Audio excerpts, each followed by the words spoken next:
सत श्री अकाल, सलाम, नमस्ते। मेरा नाम है जसमिंदर पाल सिंह और सिंह आर्चरी के इस वीडियो में मैं आज आपका हार्दिक स्वागत करता हूं। और आज के वीडियो में हम आपको तातार कमान दिखाने जा रहे हैं। और तातार कमान दिखाने से पहले कुछ तातार लोगों के बारे में भी आपको जानकारी देना चाहूँगा। दोस्तों, इतिहासकारों के अनुसार 5वीं सदी में तातार लोग बैकाल झील के आसपास उत्तर पूर्वी मंगोलिया में रहते थे और ये ज़्यादातर खानाबदोश होते थे और ये बाद में काफ़ी एक बड़े एरिया में फैल गए थे।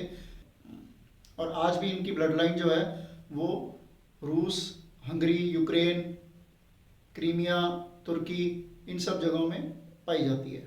कुछ इतिहासकार मंगोलों को भी तातार का ही नाम देते हैं, जबकि मंगोल इसे पसंद नहीं करते क्योंकि मंगोलों ने एक समय पर तातारों को हरा दिया था और तातार उनके साथ मिलकर कई लड़ाइयाँ लड़ते रहे हैं।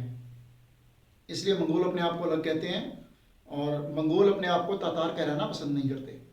इतिहास की ज़्यादा गहराई में ना जाते हुए अब मैं आपको दिखाता हूँ तातार वो।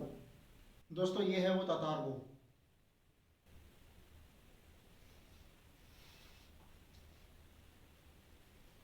दोस्तों, ये कमान मेरे पास आया है स्लोवाकिया से। बेचा है मुझे मिस्टर पीटर बोगर ने और इसे बनाया है मिस्टर रॉबर्ट वेब ने, जो कि बहुत बढ़िया बो मेकर है। ये इसकी स्लीव है, बहुत बढ़िया रिंकल फ्री कपड़े की।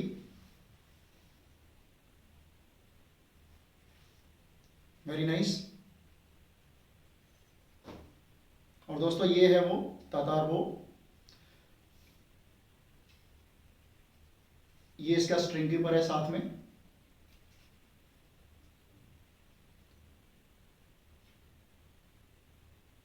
फास्ट राइट का स्ट्रिंग है और ये लेमिनेटेड बो है। दोस्तों,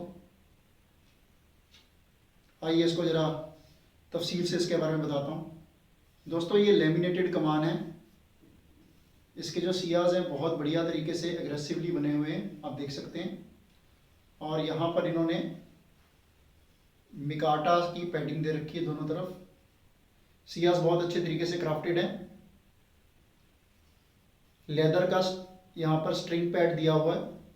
इसके जो ग्रिप में जो लकड़ी है ये टेक्निकल वुड है, जिसे हम इंजीनियर्ड वुड भी कहते हैं।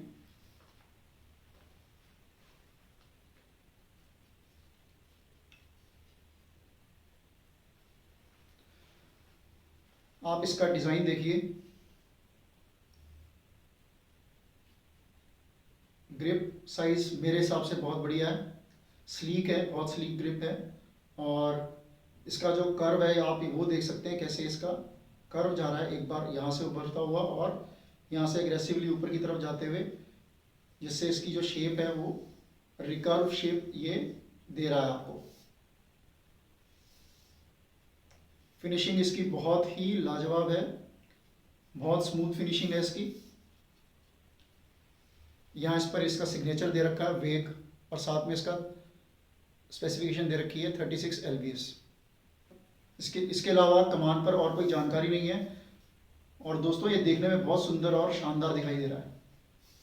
शेप बहुत ही ज़बरदस्त, बहुत बढ़िया शेप है इसकी। आइए दोस्तों, इसको हम नाप लेते हैं।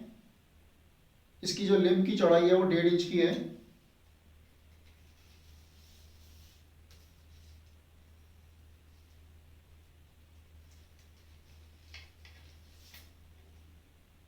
दोस्तों, नॉक टू नॉक ये 55 इंचेस का है।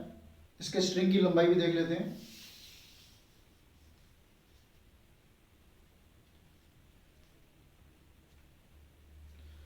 दोस्तों, स्ट्रिंग की लंबाई है 51 इंचेस की।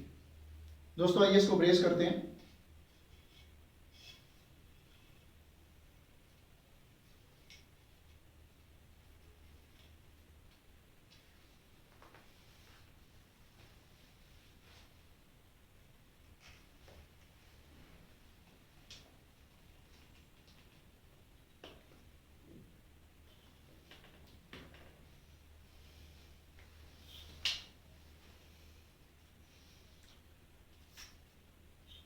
दोस्तों, वैसे तो ब्रेस ये बड़े आराम से हो जाता है, लेकिन इसके जो टिप्स हैं वो बड़े यहाँ से पतले हैं, जिस वजह से मैं ये रिकमेंड करूँगा कि ये जो बिगिनर्स हैं वो ब्रेसिंग के लिए किसी ना किसी की मदद ज़रूर लें, क्योंकि अगर सही तरीके से इसे ब्रेस ना किया गया तो लिम्ब ट्विस्ट होने का खतरा रहेगा।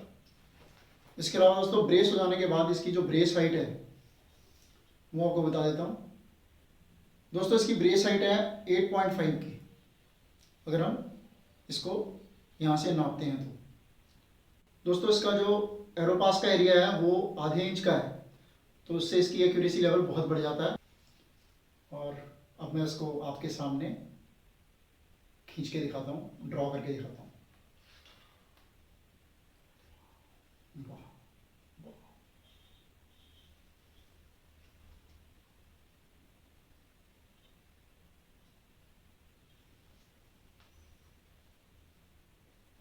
बहुत बढ़िया। ड्रॉ एकदम स्मूथ है, और ड्रॉ स्मूथ इसलिए भी है, एक तो ये इसका जो लिम्ब है आप ये देखेंगे, इसमें लचीलापन बहुत अच्छा है। दूसरा, ब्रेस हो जाने के बाद दोस्तों ये हो जाता है 53 इंचेस का, और उस वजह से इसकी जो ड्रॉ की जो स्मूथनेस है वो बहुत बढ़िया है। दोस्तों, रॉबर्ट वेग की खासियत ये है कि वो जो बोज बनाते हैं वो मॉडर्न आर्चर्स के हिसाब से बनाते हैं। हालांकि डिज़ाइन उनके ट्रेडिशनल होते हैं, लेकिन वो बड़ा ख्याल रखते हैं इस बात का कि जो मॉडर्न आर्चर हैं, अगर वो उनके ड्रॉ वो ज़्यादा चाहते हैं तो उस हिसाब से वो अपना कमान बनाते हैं। और पीटर बोगर जो है वो इनको टेस्ट करते हैं, और वो टेस्ट होने के बाद ही ये आगे कस्टमर को दिया जाता है। दोस्तों, इसका हैंडल इतना स्लीक है कि जो लोग हॉर्सबैक आर्चरी करना चाहते हैं और हाथ में तीर पकड़ के कमान चलाना चाहते हैं, वो इसको बड़े आराम से हैंडल कर सकते हैं। ये देखिए, तीर भी पकड़ा जा सकता है साथ में, और कमान भी पकड़ा जा सकता है, क्योंकि इसका हैंडल बहुत स्लीक है। ये 28 इंच का तीर है, और इसे मैं अभी ड्रॉ करके दिखाता हूँ। बड़े आराम से ड्रॉ हो जाता है। इसके अलावा 20 इंच का तीर है, ये भी आपको करके दिखाता हूँ ड्रॉ।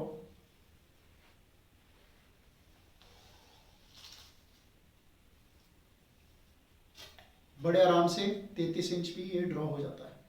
जिन लोगों की ड्रॉ लेंथ ज़्यादा है और वो 33 इंच तक खींचना पसंद करते हैं, उनके लिए ये बहुत बढ़िया ऑप्शन है।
दोस्तों आइए वेग तातार बो का हम स्पीड टेस्ट करते हैं। 36 LBS वेग तातार बो। पहले मैं एरो ले रहा हूँ। ये एवलॉन के हैं टायरों। दोस्तों इसकी स्पाइन है 1500 यानी कि 1500। आइए टेस्ट करते हैं। First shot 3 finger.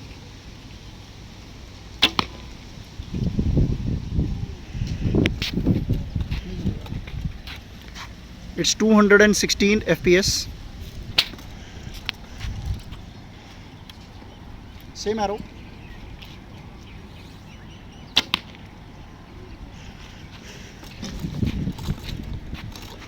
It's 203 FPS. Same arrow. 28 inches का ड्रॉ है।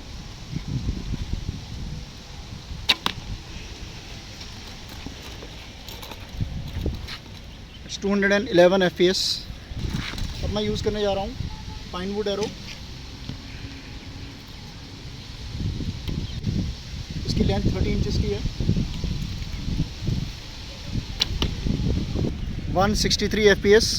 ये 32 ग्राम्स के एरो थे। Same arrow Pinewood arrow.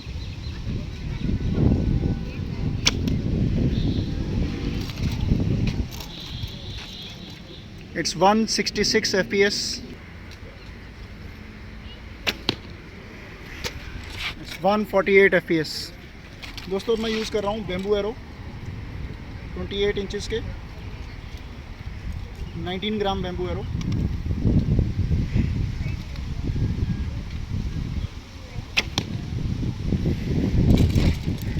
It's 187 FPS.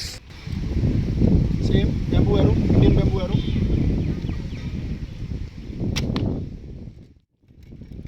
One 86 FPS, again 19 gram bamboo arrow.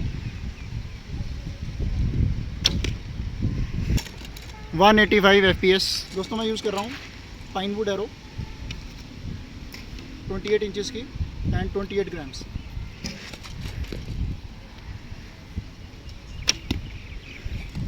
One 146 FPS।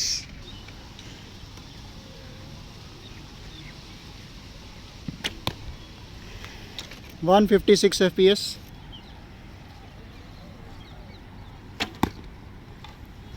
155 FPS।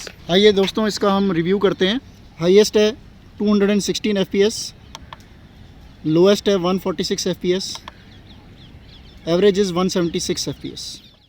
दोस्तों मैंने इस पर वेन्स वाला तीर भी इस्तेमाल किया था, जो कि बड़े आराम से इसने उठा लिया और बहुत बढ़िया इसकी परफॉर्मेंस रही है।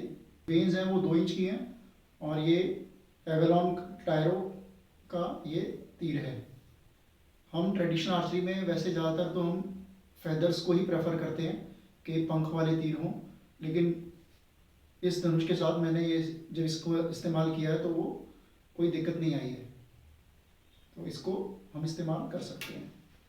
इस धनुष के साथ बड़े आराम से इसको इस्तेमाल कर सकते हैं। जो लोग सीरियस आर्चर हैं और पहले से आर्चरी कर रहे हैं, उनका फॉर्म सही है, उनके लिए ये बहुत ही बढ़िया धनुष है। ब्रेस करने के बाद जब भी आप इसे इस्तेमाल करना शुरू करें, एक बार इसकी जो एंड्स हैं उनको ज़रूर चेक कर लें कि वो एकदम अलाइंड हैं और सीधे हैं, क्योंकि यहाँ पर बहुत ज़्यादा लचीलापन है।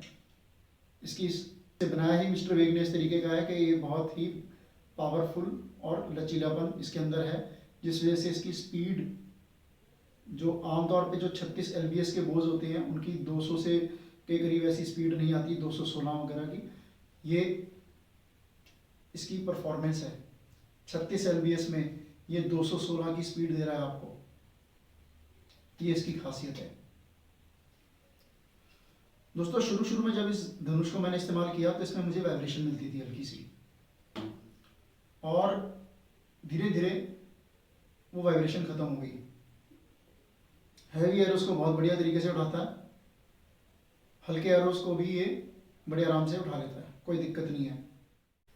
इस धनुष के बारे में और जानकारी मैंने डिस्क्रिप्शन में दे रखी है, और जब भी आपको हमारा वीडियो देखना हो तो साथ ही साथ डिस्क्रिप्शन भी ज़रूर देखें।